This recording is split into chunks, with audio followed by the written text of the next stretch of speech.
Бұл Алладан кешірім сұрау дұғаларының төресі.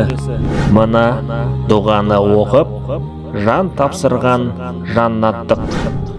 Аллахумма анта Rabbi, la ilaha illa anta, khalaqtani wa ana abduka, wa ana ala ahdika, wa wa'dika ma istatakhtu, a'udhu bika min sharri ma sana'tu, abu'u laka bi ni'matika alayya wa abu'u bi dhanbi faghfir li fa innahu la yaghfiru dhunuba illa anta.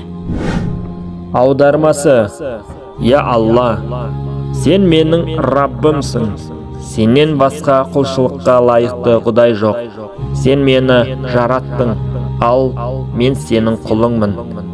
Мен күш-құдіретім жеткенше саған деген уәдемді, әрі сертімді сақтаймын. Әрі жасаған істерімнің жамандығынан өзіңе сыйынамын. Маған берген нығметтеріңді мойындаймын, әрі күнәларымды да мойындаймын. Мені жарылғай көр. Шын мәнінде сенен өзге күнәларды жарылқаушы ешкім жоқ.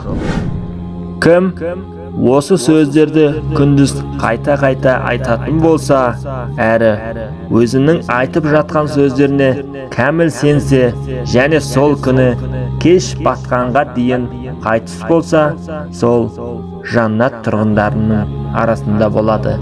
Ал кім өзінің айтқан сөздеріне кәміл сенген күйде осы сөздерді түнде айтатын болса, әрі таң атқанға дейін қайтыс болса, сол жаннат тұрғындарының арасында болады.